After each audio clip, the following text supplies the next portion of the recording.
ಅಣ್ಣ, ನನಗೆ ನಿಮ್ಮ ಜೊತೆಗೆ ಮೊದಲಿನಿಂದಲೂ ಒಂದು ಪ್ರಶ್ನೆ ಇತ್ತು. ಅಪ್ಪನ ಹತ್ರ ಮಾತಾಡ್ಬೇಕು ಅನ್ಕೊಂಡದ್ದೆಲ್ಲ ನನಗೆ ನಿಮ್ಮ ಹತ್ರ ಮಾತಾಡೋದು. ಯಾಕಂದ್ರೆ ಅಪ್ಪ, ನಾನು ಭಾಗವತ ಓದುದು ಅಪ್ಪ ಹೋದ ನಂತರ ಓದಿದೆ. ನನಗೆ ಸರಿಯಾಗಿ ಕೂತು ಮಾತನಾಡುವ ಅವಕಾಶಗಳಾಗ್ಲಿಲ್ಲ.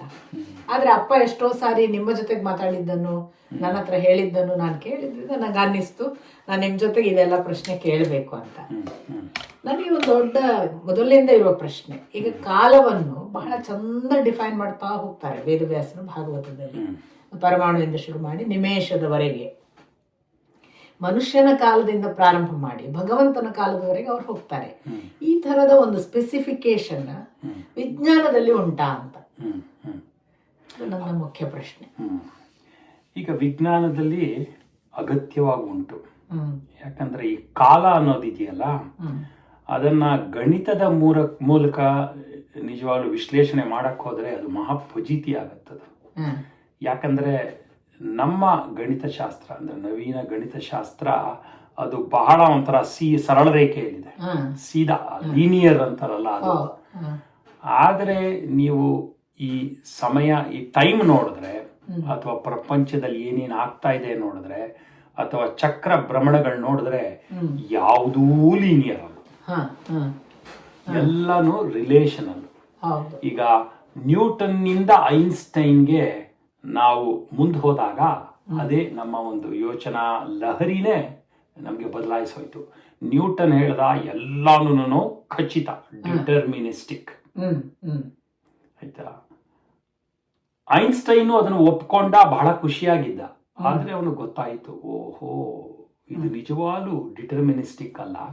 ಯಾಕಂದ್ರೆ ಅವನು ಬಹಳ ಫೇಮಸ್ ಎಕ್ಸ್ಪೆರಿಮೆಂಟ್ ಇದೆಯಲ್ಲ, ಅವನ ಎಕ್ಸ್ಪೀರಿಯನ್ಸ್ ಆಕ್ಚುಲಿ ಎಕ್ಸ್ಪೆರಿಮೆಂಟ್ ಅಲ್ಲ. ಅದೇನಾಗ್ತಾ ಇತ್ತು, ಅಲ್ಲಿ ಸ್ವಿಟ್ಜರ್ಲ್ಯಾಂಡ್ ಅಲ್ಲಿ ಅವನೊಂದು ಪ್ಯಾಟೆಂಟ್ ಆಫೀಸ್ ಅಲ್ಲಿ ಕೆಲಸ ಮಾಡ್ತಾ ಇದ್ದ. ದಿನ ಸೈಕಲ್ ಹೊಡ್ಕೊಂಡು ಹೋಗೋನು. ಬಹಳ ಒಂದು ಆರ್ಡಿನರಿ ಜಾಬ್ ಇದ್ದಿದ್ದು ಅವನಿಗೆ. ಅವನ ಅದ್ರ ತನಕ ಸರಿಯಾಗಿ ರೆಕಗ್ನೈಸ್ ಕೂಡ ಮಾಡಿರ್ಲಿಲ್ಲ ಯಾರನ್ನು. ಅವನ PhD ಥೀಸಿಸ್ ಪ್ರೆಸೆಂಟ್ ಮಾಡಿದಾಗ ಇದು ಪಾಲಿಟೆಕ್ನಿಕ್ ಯೂನಿವರ್ಸಿಟಿನಲ್ಲಿ ಅವ್ರು ಹೇಳಿದ್ರು, ನೋಡಪ್ಪ ಇದು PhD ಕೊಡ್ಬೋದೋ ಇಲ್ವೋ ಅನ್ನೋದು ನಮಗ್ ಡೌಟ್. ಯಾಕೆ ಅಂದ್ರೆ ಆ PhD ಕಮಿಟಿಲಿರೋರು ಬರೆದ್ರು, ನೀನು ಮಾಡಿರೋಂತ ಈ ರಿಲೇಟಿವಿಸ್ಟಿಕ್ ರಿಸರ್ಚ್ ಇದು ಯಾವತ್ತೂ ಯಾರೂ ಮಾಡಿಲ್ಲ, ಯಾರು ಮಾಡದಿರೋದನ್ನ ನಾವ್ ಯಾವ ತರ ದಸ್ಕತ್ ಒತ್ತೋದು, ಆದ್ರೂ ಕೂಡ ಈ ತರ ನಮ್ಗೆ ಅರ್ಥ ಆಗಿಲ್ಲ ಅಂದ್ರೂ ಕೊಡ್ತಾ ಇದೀವಿ ಅಂತ ಕೊಡ್ತೀವಿ ಅಂತ ಬಹಳ ಪ್ರಾಮಾಣಿಕವಾಗಿ ಹೇಳ್ಯಾರ. ಅದು ಇಂಟರ್ನೆಟ್ ಮೇಲೆ ಸಿಗತ್ತದು ಒರಿಜಿನಲ್ ಪೇಪರ್ ವರ್ಗೆ. ಅವನು ಈ ತರ ಸೈಕಲ್ ಮಾಡ್ಕೊಂಡು ಹೋಗ್ತಾ ಇದ್ದಾಗ ಕ್ಲಾಕ್ ಟವರ್ ನೋಡಿದ. ನಾವೆಲ್ಲರೂ ಕ್ಲಾಕ್ ಟವರ್ ನೋಡಿದ್ವಿ. ಜಯಚಾಮರಾಜೇಂದ್ರ ಪಾಲಿಟೆಕ್ನಿಕ್ ಕಡೆದು ನಾನು ದಿನಾ ಸೈಕಲ್ ಹೊಡ್ಕೊಂಡು ಹೋಗ್ತಾ ಇದ್ದೆ ಆ ಕಡೆ ಹೋಗ್ಬೇಕಾದ್ರೆ, ನಾನು ಇಂಜಿನಿಯರಿಂಗ್ ಕಾಲೇಜಲ್ಲಿ ಇದ್ದಾಗ. ಆದ್ರೆ ಅವನ ಒಂದು ಯೋಚನೆ ನೋಡಿ, ಓಹೋ ಈಗ ದೀಪದ ಒಂದು ಕಿಡಿ ಅಲ್ಲ, ಒಂದು ರೇ ಆಫ್ ಲೈಟು ಆ ಕ್ಲಾಕ್ ಟವರ್ ಮೇಲೆ ಬಿದ್ದು ನನ್ನ ಕಣ್ಣಿಗೆ ಬೀಳ್ತಾ ಇದೆ. ನನಗೆ ಆ ಕ್ಲಾಕ್ ಟವರ್ ಇದೇನು ಗೊತ್ತಾಗ್ತಾ ಇದೆ. ನಾನು ಸೈಕಲ್ ಮಾಡ್ತಾ ಮಾಡ್ತಾ ಮಾಡ್ತಾ ಮಾಡ್ತಾ ಅದ್ರ ಹತ್ರ ಹೋಗ್ತಾ ಇದ್ದೀನಿ. ಈಗ ನಾನು ಈ ನನ್ನ ಆರ್ಡಿನರಿ ಸೈಕಲ್ ಸ್ಪೀಡ್ ಬದಲು ನಾನು ಆ ದೀಪದ ಒಂದು ಕಿರಣ ಇದೆಯಲ್ಲ ಅದ್ರ ಮೇಲೆ ನಾನು ಸೈಕಲ್ ಮಾಡಕ್ ಶುರು ಮಾಡಿದ್ರೆ ಏನಾಗತ್ತೆ, ಅದನ್ನೇ ನಾನು ರಸ್ತೆ ಮಾಡ್ಕೊಂಡ್ಬಿಟ್ರೆ, ಈಗ ನನಗಿರೋದು ಈ ಟಾರ್ ರಸ್ತೆ, ಅದನ್ನೇ ರಸ್ತೆ ಮಾಡ್ಕೊಂಡ್ರೆ ಏನಾಗತ್ತೆ. ಆಮೇಲೆ ನಾನು ಸೈಕಲ್ ಮಾಡ್ತಾ ಮಾಡ್ತಾ ಮಾಡ್ತಾ ಆ ಸ್ಪೀಡ್ ಆಫ್ ಲೈಟ್ ಇದೆಯಲ್ಲ ಅದಕ್ಕೆ ಹತ್ರ ಹೋಗ್ತಾ ಏನಾಗತ್ತೆ, ಸ್ಪೀಡ್ ಆಫ್ ಲೈಟ್ನ ನಾನು ಜಾಸ್ತಿ ಆಗೋಗ್ಬಿಟ್ರೆ, ಸ್ಪೀಡ್ ಆಫ್ ಲೈಟ್ಗಿಂತ ಜಾಸ್ತಿ ಹೋದ್ರೆ ನಾನು ಏನಾಗತ್ತೆ. ಈ ಒಂದು ಯೋಚನೆ ನಾನು ಕೂತ್ಕೊಂಡು ಲೆಕ್ಕ ಮಾಡಿದಾಗ ಅವನಿಗೆ ಗೊತ್ತಾಯ್ತು, ಓಹೋ ನಾನು ಸ್ಪೀಡ್ ಆಫ್ ಲೈಟ್ ಹತ್ರ ಹೋಗ್ತಾ ಹೋಗ್ತಾ ಹೋಗ್ತಾ ಸಮಯ ಕಡಿಮೆ ಆಗ್ತಾ ಹೋಗುತ್ತೆ. Time decreases at the speed of light. ಅಂದ್ರೆ 186,000 ಮೈಲ್ಸ್ ಪರ್ ಸೆಕೆಂಡ್ ಅಲ್ಲಿ ಟೈಮ್ ಸ್ಟಾಪ್ಸ್. ಇದು ಭಯಾನಕ. ಇದು ಅದಕ್ಕಿಂತ ಭಯಾನಕ ಏನಂದ್ರೆ, as I exceed the speed of light time starts decreasing. ಅಂದ್ರೆ you go back in time.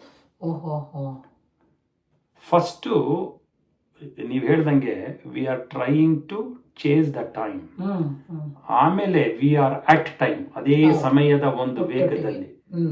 ಆ ಸಮಯದ ವೇಗ ಇದ್ದಾಗ 186,000 ಮೈಲ್ಸ್ ಪರ್ ಸೆಕೆಂಡ್ ಇದ್ದಾಗ ಸಮಯ ಅನ್ನೋದೇ ಇಲ್ಲ, ಝೀರೋ ಆಗೋಯ್ತು.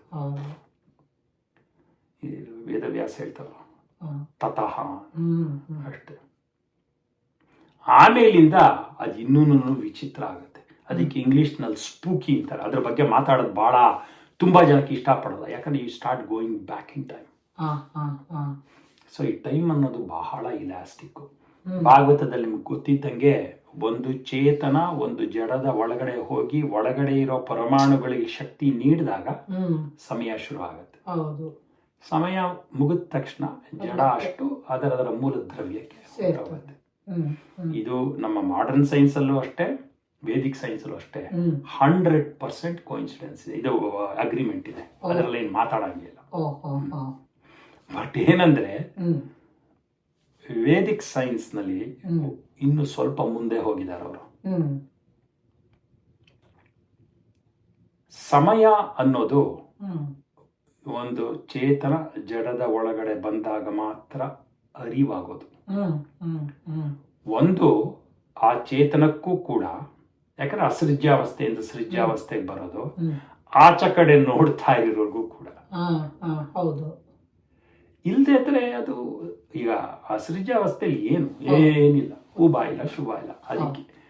ಅದಕ್ಕೆ ಮಾಡರ್ನ್ ಸೈನ್ಸ್ ಅಲ್ಲಿ ಬಹಳ ಚೆನ್ನಾಗಿ ಕೊಡ್ತಾರೆ. ಯಾವಾಗ ಜಡಕ್ಕೆ ಚೇತನ ಹೋದಾಗ ಅದಕ್ಕೆ ಒಂದು ನಾಮ ರೂಪಾತ್ಮಕ ಅದಕ್ಕೊಂದು ಐಡೆಂಟಿಟಿ ಬರುತ್ತೆ, ದೇಶ ಬರುತ್ತೆ ಅಲ್ವಾ, ಆಮೇಲೆ ಸ್ಪೇಸ್ ಬರುತ್ತೆ, ಆಮೇಲೆ ಸಮಯ ಟೈಮ್. ಆ ಸ್ಪೇಸ್ ಅಂಡ್ ಟೈಮ್ ಕಂಟಿನ್ಯೂಮ್ ಅಂತಿದೆಯಲ್ಲ, ಅದು ಬಹಳ ಬ್ಯೂಟಿಫುಲ್ ಆಗಿ ಎರಡರಲ್ಲೂ ಹೇಳ್ತಾರೆ. ಅಲ್ಲಿ ತನಕ ಡಸ್ ಟೈಮ್ ಎಕ್ಸಿಸ್ಟ್? ಎಸ್. ಇಲ್ದೇ ಇರೋದು ಯಾವತ್ತೂ ಕ್ರಿಯೇಟ್ ಮಾಡಕ್ಕಾಗಲ್ಲ. ಪ್ರಾಬ್ಲಮ್ ಏನು? The observer is not aware of the existence of time. ಈಗ ನಿಮಗೆ ಎಕ್ಸಿಸ್ಟೆನ್ಸ್ ಆಫ್ ಟೈಮ್ ಗೊತ್ತಾಗೋ ತನಕ ನಿಮಗೆ ನೀವೂ ತಿಳ್ಸಕ್ಕಾಗಲ್ಲ, ಸ್ವವಚನೂ ಆಗಲ್ಲ, ಪ್ರವಚನನೂ ಆಗಲ್ಲ, ನನಗೂ ಗೊತ್ತಾಗಲ್ಲ, ನೀವೇನ್ ಹೇಳ್ತಾ ಇದ್ದೀರಿ ನಂಗೆ ಗೊತ್ತಾಗಲ್ಲ. ಈ ತರ ಈ ಸಮಯದ ಒಂದು relativistic but always existing in the present ಅನ್ನೋದಿದೆಯಲ್ಲ, ಅದು ನಮ್ಮ ವೇದಶಾಸ್ತ್ರ ವಿಜ್ಞಾನದಲ್ಲಿ, ವೇದ ವಿಜ್ಞಾನದಲ್ಲಿ ಹಾಗೂ ನೂತನ ವಿಜ್ಞಾನದಲ್ಲಿ 100% ಅಗ್ರಿಮೆಂಟ್ ಇದೆ. ಅದು ಸ್ವಲ್ಪ ಅದರ ಬಗ್ಗೆ ಆಳವಾಗಿ ಯೋಚನೆ ಮಾಡಿ ನೋಡ್ಬೇಕಷ್ಟೆ. ಈಗ ನಮ್ಮ ಮಾಡರ್ನ್ ಫಿಸಿಕ್ಸ್, ನವೀನ ವಿಜ್ಞಾನದಲ್ಲಿ, ಭೌತಶಾಸ್ತ್ರದಲ್ಲಿ ಏನಾಗತ್ತೆ ಅಂದ್ರೆ ಪಾಪ ಅವರು ಈ ಗಣಿತ ಉಪಯೋಗಿಸ್ತಾರೆ ಅಲ್ವಾ, ಸಾಂಖ್ಯಶಾಸ್ತ್ರದ ವಿಧಿವಿಧಾನಗಳ ಕಡೆ ತಲೆ ಹೋಗ್ಬಿಟ್ಟು ಹಿಂದೆ ಇರುವಂತ ಒಂದು ಆಧ್ಯಾತ್ಮ ಆಗ್ಲಿ ವಿಜ್ಞಾನ ಆಗ್ಲಿ ಮರ್ತ ಹೋಗುತ್ತೆ. ಅದರಿಂದ ನಾವು ಒಂದೇನಂದ್ರೆ ಈ ಒಂದು ಸಮಯದ ಬಗ್ಗೆ ಆಗಲಿ, ದೇಶದ ಬಗ್ಗೆ ಆಗಲಿ, ಅಥವಾ ಇನ್ಯಾವ ಪಾಂಚಭೌತಿಕ ಈ ಎಂಟಿಟೀಸ್ ಬಗ್ಗೆ ಆಗಲಿ ಯೋಚನೆ ಮಾಡ್ಬೇಕಾದ್ರೆ ತುಂಬಾ ಕೇರ್ಫುಲ್ ಆಗಿರ್ಬೇಕು.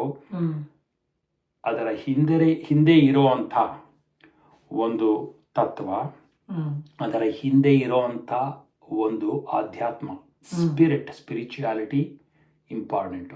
ಅದು ಮರೆತರೆ ಇದು ಬರೀ ಒಂದು ಮೆಕ್ಯಾನಿಕಲ್ ಇದು ಮ್ಯಾಥಮ್ಯಾಟಿಕ್ಸ್ ಆಗೋಗುತ್ತೆ ಅಷ್ಟೇ. ಪೈಥಾಗರಸ್ ಥಿಯರಮ್ ಮಾಡೋದಂಗೆ ಸ್ಕ್ವೇರ್ ಆಫ್ ಹೈಪಾಟೆನ್ಯೂಸ್ ಇಸ್ಕೊಂಡು ಸಮ್ ಆಫ್ ದ ಸ್ಕ್ವೇರ್ ಅಂದ್ರೆ ಅದಷ್ಟು ಏನಪ್ಪಾ ಹಂಗಂದ್ರೆ ಗೊತ್ತಿಲ್ಲ. ಯಾಕೆ ಟ್ರಯಾಂಗಲ್ ತಗೊಂಡ್ರು ಗೊತ್ತಿಲ್ಲ.